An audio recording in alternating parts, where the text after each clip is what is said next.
En la parte de arriba está el paraíso, que se llama o seno de Abraham. Ahí, ¿quién va? Los que mueren y que han sido fieles, que han aceptado a Dios, a ese lugar de espera, es un lugar de espera.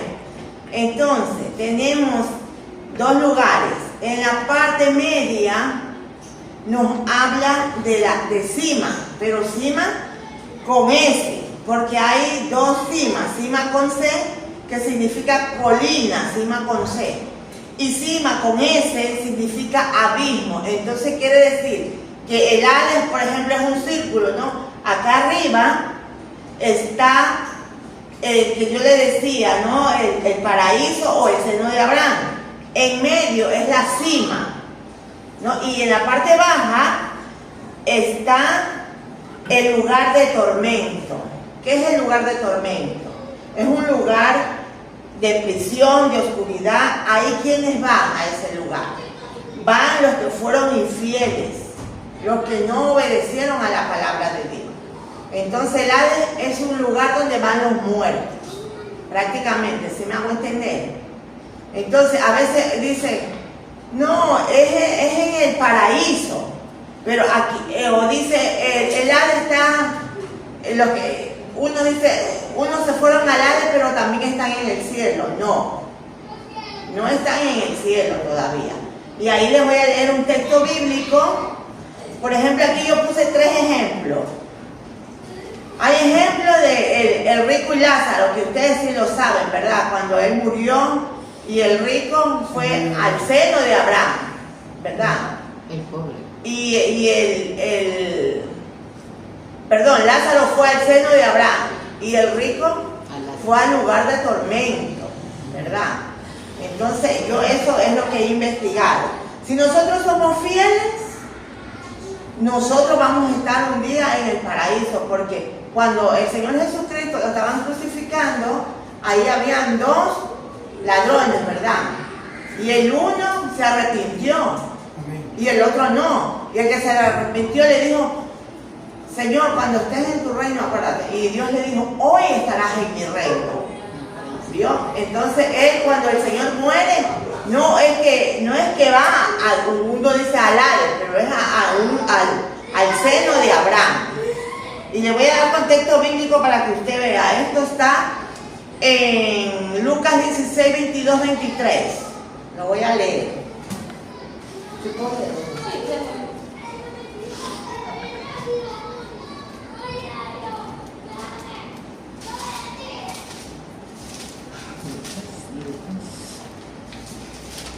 Mire, Lucas 16, del 22 al 23 dice, la palabra de Dios la lee en nombre del Padre, del Hijo, Espíritu Santo, amén.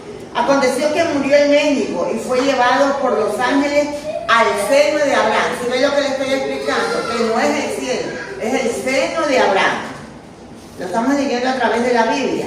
Dice, y murió también el rico y fue sepultado. Y en el Hades alzó sus ojos estando en tormento y vio de lejos a Abraham y a Lázaro, ¿verdad? Entonces, en medio está la cima, que ni uno puede pasar para allá, ni otro para acá. Y también, todos un día vamos a morir, dice Hebreos 9:27, porque está establecido que el hombre muere una sola vez y después de estos juicios. Entonces nosotros tenemos que cuidar nuestra salvación, porque vamos por lo bueno y lo malo que somos, vamos a ir a un juicio, ¿verdad? Y como le decía yo, ¿qué es la separación de la muerte? A veces en la iglesia se dice, alabe, si usted no alaba porque está muerto. No, la muerte es la separación del alma, del hombre en lo espiritual. Cuando uno se muere es que el alma sale del cuerpo y va a un lugar, ¿verdad?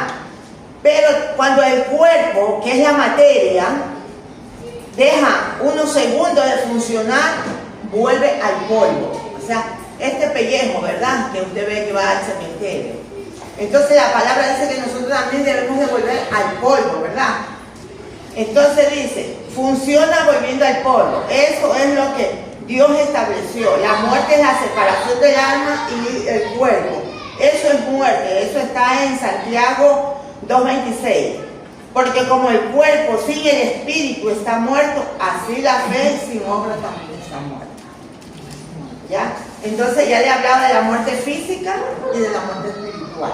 A veces nosotros estamos muertos espiritualmente. ¿Por qué espiritualmente? Porque no oramos, no leemos la Biblia. Usted no ve que la gente, usted le habla de Dios o la gente anda como zombie. Está muerta espiritualmente. Pero no una muerte física que es del alma, que ya el alma sale de nosotros. Entonces hay dos lugares en el Hades. El Hades, ¿verdad? Que es el, como antes le decía, el paraíso o el seno de Abraham. En medio queda la cima y abajo está el lugar de tormento. Esos son dos lugares definitivos que nosotros tenemos que despertarnos a cuál lugar vamos. Me tocó como tema los mormones. Dice, los mormones son miembros de la Iglesia de Jesucristo, los santos de los últimos días. Dice, es una confesión cristiana, restauración fundada por Joseph Smith. Dice que la iglesia, los mormones fue fundada en Nueva York en el 1830.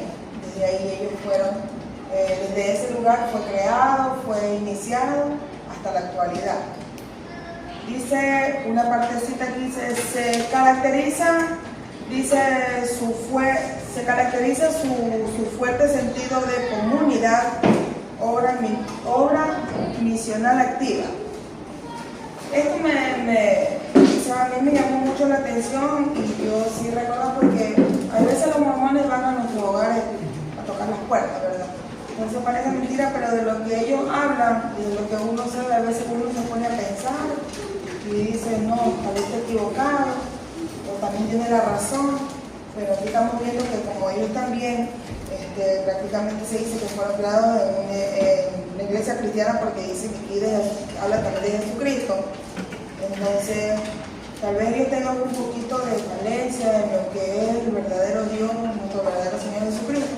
Pero lo importante aquí, que a mí me llamó la atención en este tema y en la exposición, es que ellos son una comunidad fuerte, grande, con mucho sentido, con mucho humor, con amor, a pesar de que tal vez no tenga lo que nosotros tenemos por la misericordia de nuestro Señor Jesucristo, pero ellos tienen ese deseo de salir a predicar a las calles y hablar de Jesucristo, hablar de Jesús.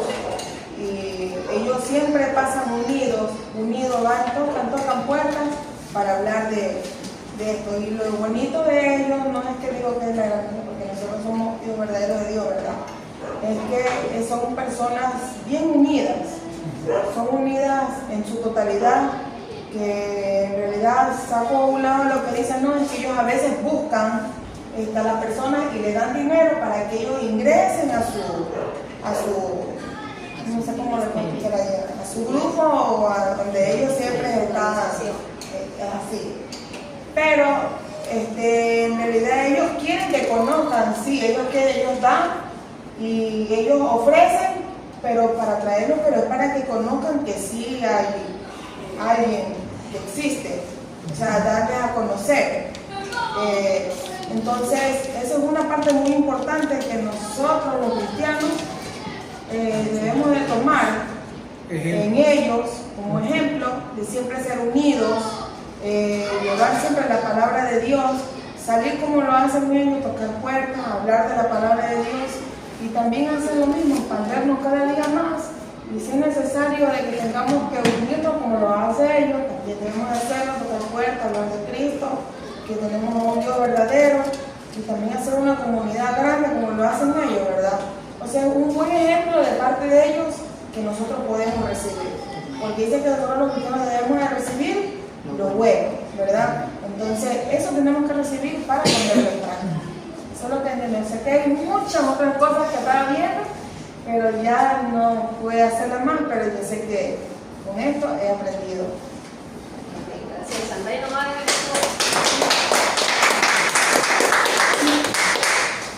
bueno, escuchamos el tema de mi hermana Angelita, que es de los mormones, como sabemos que ellos tienen una muy buena organización. Recordarán ustedes, creo que sí recordarán que para separarse como secta, ellos tienen casi 195 de años, ¿verdad? Para poderse separar como una secta, ¿no? Entonces eso es uno de los temas muy importantes, cuántos años llevan los mormones y cómo es su organización dentro y fuera de su establecimiento. Vamos a tener a mi hermano Luchito con el tema, ¿quiénes eran los saduceos? Ese es el tema de mi hermano, muy franco. Sí.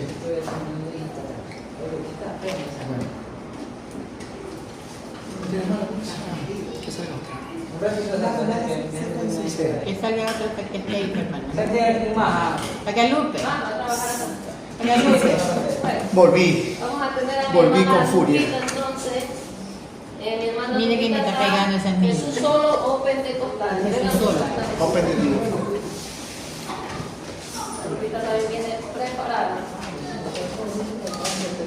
Mire qué malcriada. Una le pega.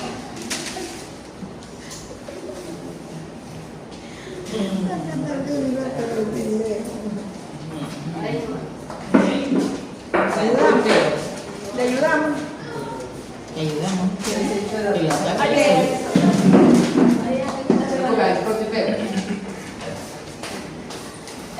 A mí me tocó Jesús solo o pentecostal.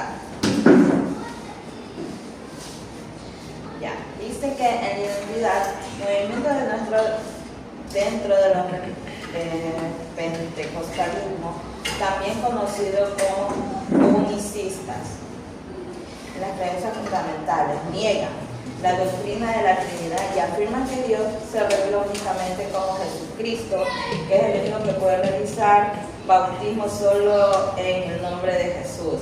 O sea, ellos piensan que Dios es una sola persona, que puede bautizar en el nombre de Él. Eso es lo que es en Jesús solo, Jesús solo. Y también surgió esto en los Estados Unidos en el siglo XX. Eso también se dio allá. Ellos piensan que solamente existe un Dios y no es como está en la Trinidad, que es el Padre, el Hijo y el Espíritu Santo, que lo vamos a ver en la otra parte. Me disculparán que no le haya puesto dibujitos que se me quedaron. Dice pentecostales y trinidades. Dice pentecostales trinitarios, perdón.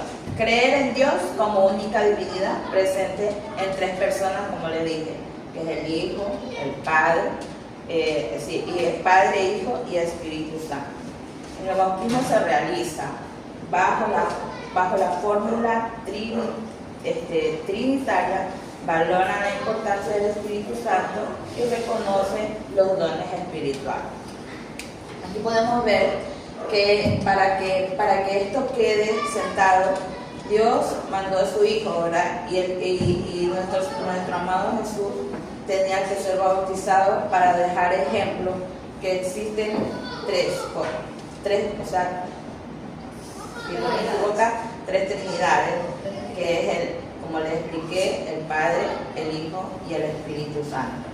Esto lo podemos ver también en pentecostales, como ustedes ven, está siendo bautizado, está dándose el bautismo, ¿no? Sale la palomita, que la paloma es el significado del Espíritu Santo, ¿verdad? Entonces también podemos ver que salen los dones espirituales. Me da a entender que los dones espirituales son los dones que nos da Dios a cada uno de nosotros. El tema es el purgatorio. Vamos a hablar del tema del purgatorio. El purgatorio es una doctrina católica, en el cual ellos creen en las imágenes, y ellos inclusive respetan su iglesia. No hay bullicio como en otras iglesias evangélicas, que se pasean, no hay reverencia en la casa de Dios. Y ellos, miren, son unos católicos y sin embargo ellos tienen una reverencia en los ojos. Entonces, eso debemos copiar, tener una reverencia ante nuestro Padre Celestial. Si venimos a la iglesia, es honrar a Dios, no venir con celulares, venimos como nos place, y eso no es así. Tenemos que venir y honrar a Dios en todo momento. Y el purgatorio es una doctrina católica, un estado de purificación final para quienes mueren en gracia de Dios, pero aún necesitan limpiarse de los pecados veniales, reparan el daño de pecados pasados antes de entrar al cielo. No es un castigo eterno, sino un proceso de limpieza, misericordia diferenciado del infierno. Aquí hay unos detalles fundamentales, como por ejemplo, aunque la palabra no aparece literalmente en la Biblia, se fundamenta en la tradición apostática, textos como Segunda de Macabeos 12 y la enseñanza de los padres de la iglesia. Eso es en la religión católica. Los propósitos: purificar las almas que, aunque salvadas, no están completamente libres de apego de pecado o de las consecuencias temporales de los mismos. La esperanza y amor se considera un regalo de la misericordia divina, no un lugar de condena, sino un estado de purificación a través del amor de Dios.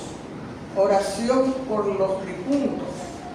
La Iglesia enseña que las oraciones de los fieles vivos, especialmente la Santa Misa, pueden ayudar a las almas de su proceso de purificación. Diferencia de creencia. Es un dogma católico definido en los concilios León y Florencia. Las iglesias ortodoxas y protestantes no aceptan la doctrina del purgatorio. El limbo, de latín limbus, borde, es un concepto teológico, no bíblico, de la tradición católica, que describe un estado de las almas que muere en pecado original, pero sin culpa personal. Se distingue el limbo de los patriarcas, espera antes de Cristo, y el limbo de los niños no bautizados, pero la Iglesia no lo define como dogma. Detalles clave para el limbo.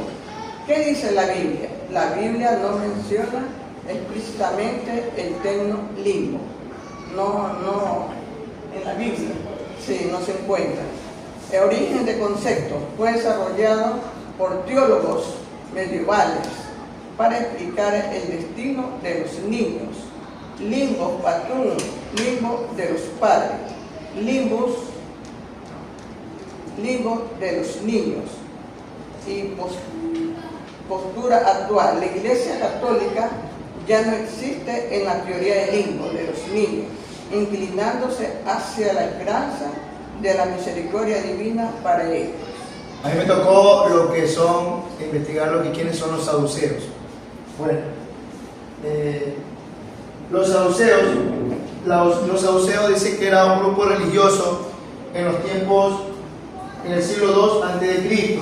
Dice que estas personas eran personas de un estatus alto, políticos, incluso sacerdotes, que eran quienes pertenecían a estos saduceos. Tuvieron una importancia religiosa, tanto así, por favor mi hermano, continúa, tanto así que ellos tenían un espacio en el Sanedrín. Ellos también tenían votos, estaban como enraizados en esa parte de que manejaban las leyes, las políticas y todo eso. Aparte de eso, ellos eran tan estrictos que solamente creían en lo que eran el Pentateuco. Ellos solamente manejaban esa parte, o sea, eran tan estrictos que esa parte era la que creían y era la que hacían valer. Por eso que cuando llegó Jesús, ellos lo contradecían en todo, no creían en nada de lo que decía Jesús, nada de la parte de Jesús.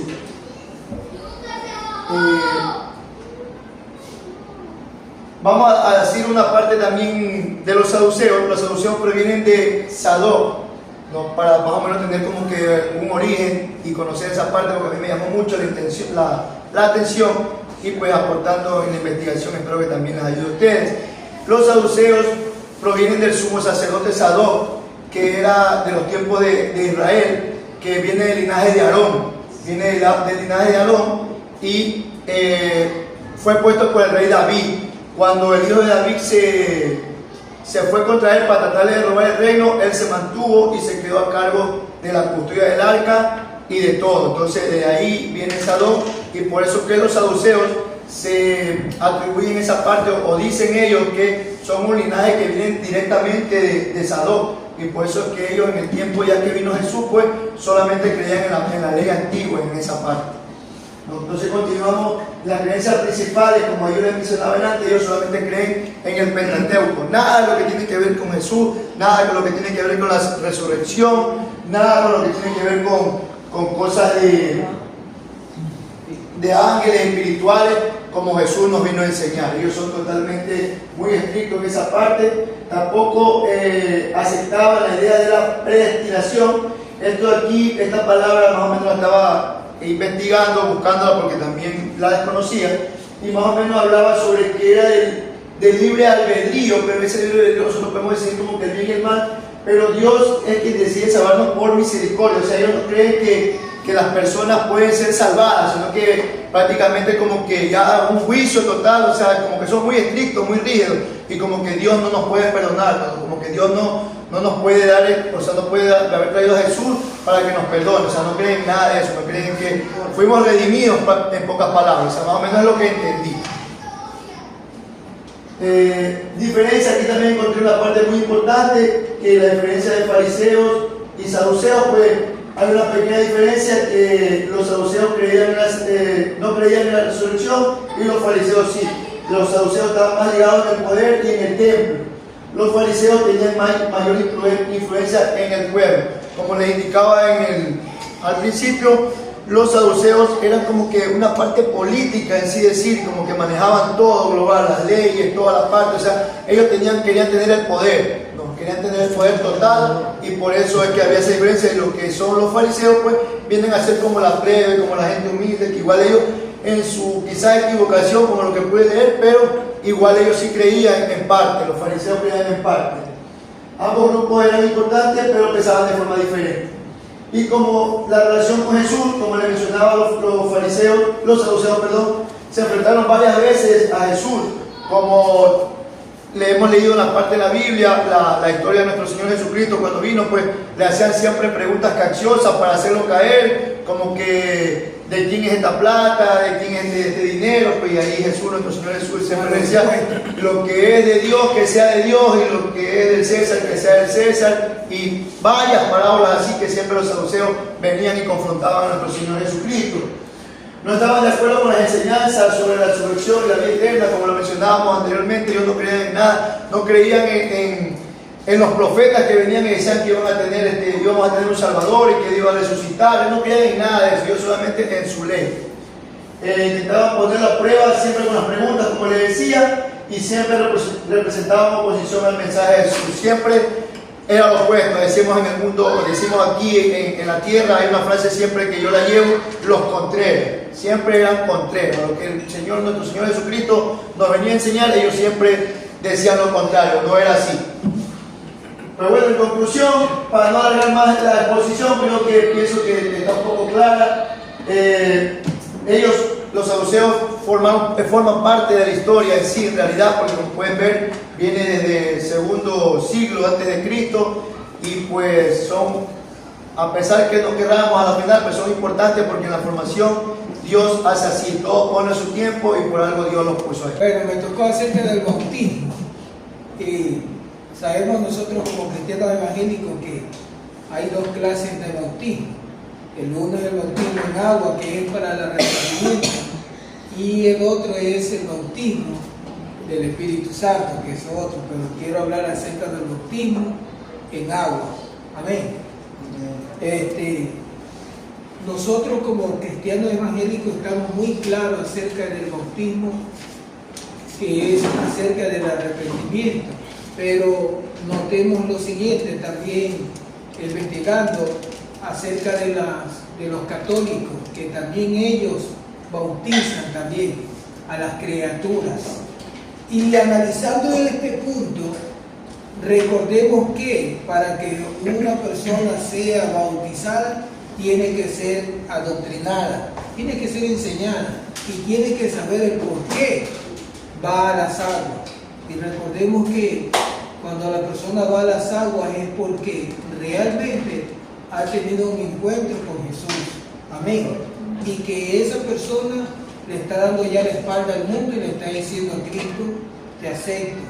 Y hace ese paso de obediencia porque Cristo lo estableció así. Cuando le dijo a los discípulos, ir y predicar este evangelio sobre toda la faz de la tierra y bautizar en el nombre del Padre, del Hijo y del Espíritu Santo. Amén.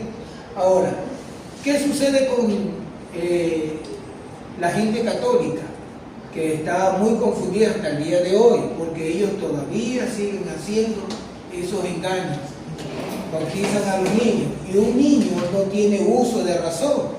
¿De qué pueden bautizar a un niño? Y es más, recordemos algo muy claro de que todo acto que nosotros podamos hacer bajo la palabra del Señor es con conocimiento de causa. Y ellos, lamentablemente, siguen engañando. Y por eso es que hoy que nosotros conocemos de la verdad, tenemos que nosotros compartirle a nuestros familiares, a aquellos que no son cristianos ni nada de eso. Yo creo que la oración que nosotros podamos hacerle a un niño es más efectivo, es más importante y hay un resultado positivo, porque cuando nosotros podamos orar por una criatura, le presentamos al Señor y que en su misericordia Dios pueda guardar a aquella criatura, que es muy diferente a ellos, porque ellos hasta ellos cobran y según ellos dan un acercamiento de que ya el niño ya es protegido y va a ser libre del moro y todo eso, que nosotros lo sabemos.